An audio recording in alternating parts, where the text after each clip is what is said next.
விஸ்வகர்மா கைநாத்தர் சங்கத்தின் சிறப்பு விருந்தினர்களாக வந்திருக்கும் சங்ககிரி கிளையை சார்ந்த திரு கே முருகேசன் ஆச்சாரியார் அவர்களை சிறப்புரையாற்றுமாறு கேட்டுக்கொள்கிறோம்.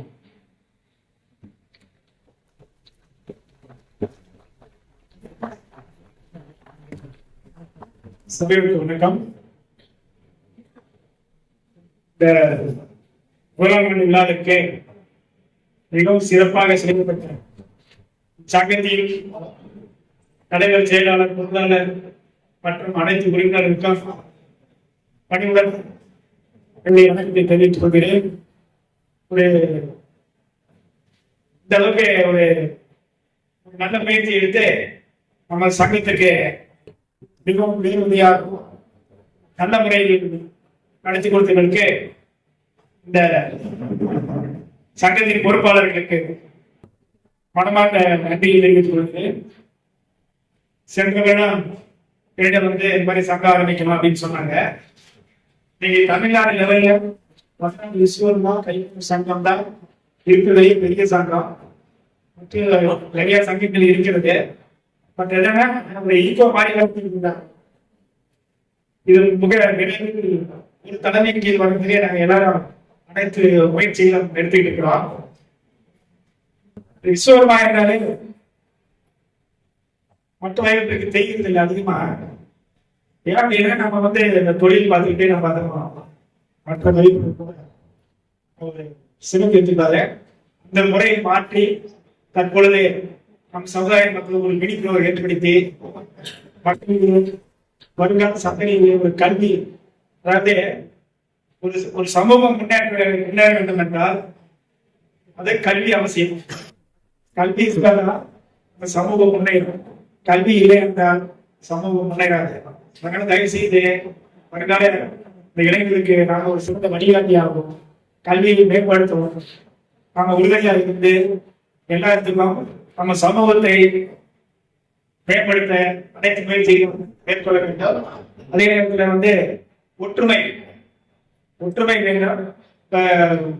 நம்ம சங்கத்தில் உறுப்பினர்கள் வந்து உண்மையாக தேவர்களுக்கு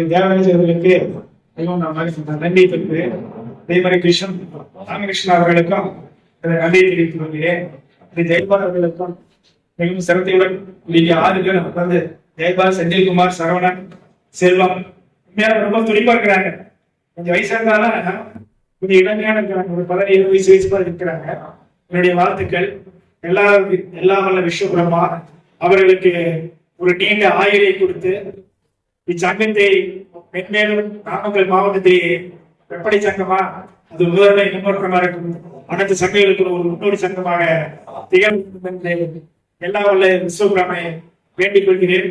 அதே மாதிரி விஸ்வகர்மாவை நம்ம யாருமே கடவுளை படைக்கும் கடவுள் யாரும் நன்கறிய சமுதாயம் தான் எல்லாத்துக்கும் முன்னோடியா இருந்தது. இன்னைக்கு ஒரு ஆன்மீகத்தை எடுத்துக்கலாம். நம்ம சமுதாயம் ஆன்மீக சமூகம். எப்படின்னாக்க கோயிலுக்கு சிலை செய்வது, வாகனம் செய்யறது, தேர் செய்கிறது, மற்ற கதவு செய்யறது, சிலை செய்கிறது, மற்ற அனைத்து இந்த ஐந்தொழில் சார்ந்த ஒரு சமூகம் நம்மளுது. அதாவது ஆன்மீகத்துக்கு அடிகோலியானது. அவ்வளவு ஒரு உயர்ந்த சமூகம் நம்மளுது. அதனால யாரும் வந்து தவறா நீங்க ஒரு தாழ் பண்ற நீக்கிங்க. நல்லா நீங்க தொழில்கள் நல்லா சிறப்பாக செய்யுங்க. மற்ற கடவுளை வளர்ப்பதற்கு கடவுளை படைக்கும் கடவுள் விஸ்வகர்மா. இந்த விஸ்வகர்மா தான் அனைத்து கடவுளுக்கும் இந்த உருவத்தை கொடுத்து ஆயுதம் வந்து என்னென்ன கடவுள் என்ன மாதிரி இருக்கும் அப்படிங்கிறது. அப்படின்னு யாரு ஒரு நம்ம படுக்கிறதுக்காக நம்ம தாத்தவும் கிடையாது. இப்ப வந்து ராஜராஜ பஞ்சாப் பெருடைய வந்து இந்த குஞ்சரமணி அவருக்கு பேர் வந்து அவர் சிறப்பு ராஜராஜ இந்த பசி அடைக்கிறதுக்கு நேரம் இருக்கும். அப்ப அவருக்கு ஒரு செய்தி இந்த எச்சிருந்து போறதுக்கு ஒரு கடை மாதிரி வச்சிருப்பாங்க.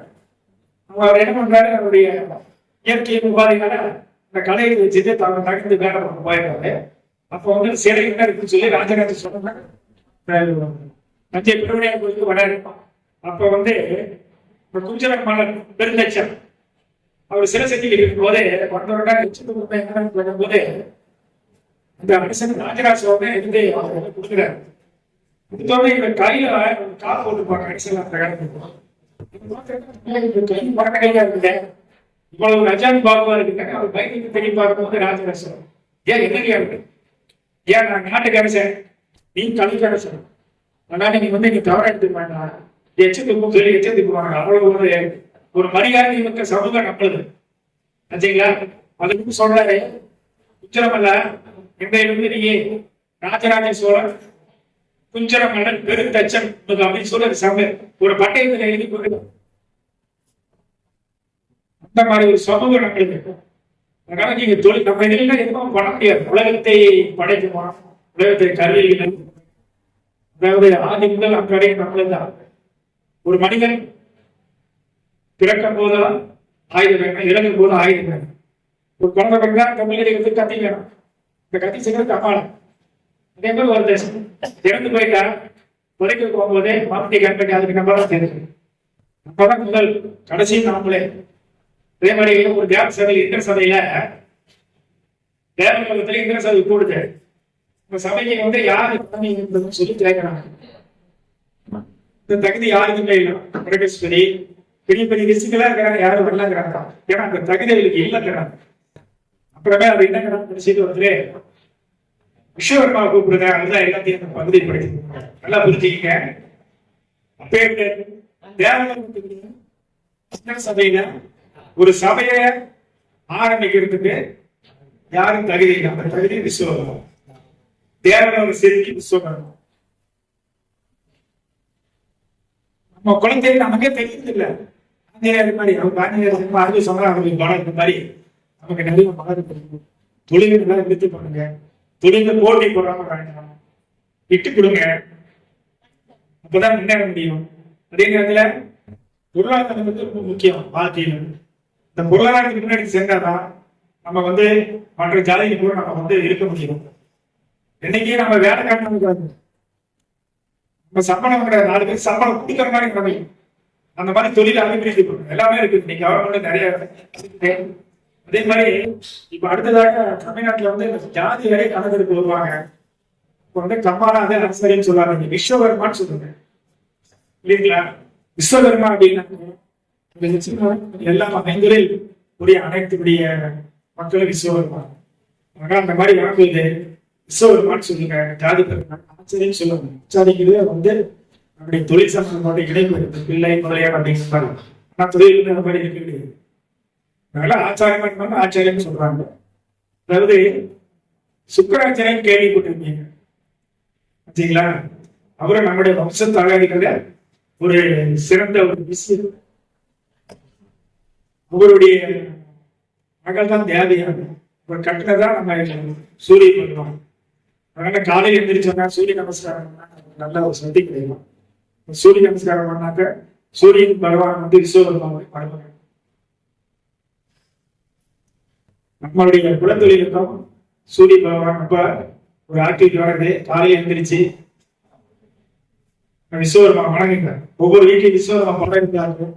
தெய்வீகளும் விஸ்வகர்மா படிச்சாரு. ஏன் நம்ம விஸ்வகர்மா படிச்ச தெய்வீக அவரையே நம்ம வளர்க்கறது இல்லை. அதனால அவசியம் நம்ம தொழில் முன்னேறினாக்க ஒவ்வொரு வீட்லையும் அவசியம் விஸ்வகர்மா படம் இருக்கணும். அதை செய்கிறார். அதே நேரத்தில் விஸ்வகர்மா ஜெயந்தி ஒவ்வொரு இதெல்லாம் கலந்துங்க. பூனை பண்டிகை சிறப்பாக செய்யுங்க. அந்த வகையில நம்ம எப்படி சங்கோட சிறப்பாக செயல்பட்டு வருகிறது. இந்த நிர்வாகிகள் நல்ல வகையில இருக்காங்க. அதே நேரத்தில் ஒரு சின்ன ஒரு வேண்டுகோள், குரூப் இன்சூரன்ஸ் இப்ப வசதியாற்றவர்கள் வசதி அதிகமா இருப்பாங்க. ஒரு 350 ரூபா நீங்க செயலாளர் சில விளக்கமா சொல்லுவாங்க. எங்க சகையில் சிகிச்சைவாங்க அடுத்த பேசுவாங்க. அவரோட உங்களுக்கு நீல குரூப் இன்சூரன்ஸ் கேட்ட எப்படி செய்யலாம் இருந்துக்குங்க. வருஷம் 350 ரூபா தான். அதுல 5 லட்சம் வரைக்கும் பெனிஃபிட் இருக்குது. இருக்க பயன்பெறுங்க. இந்த விழாவிற்கு வந்தாலே நன்றி தெரிவித்துக் கொண்டு சில பேர் பேசுறது போனால் என்னுடைய சிற்றனை முடித்துக் கொண்டே அனைவருக்கும் நன்றி தெரிவித்து விடைபெறுகிறேன். வாழ்க.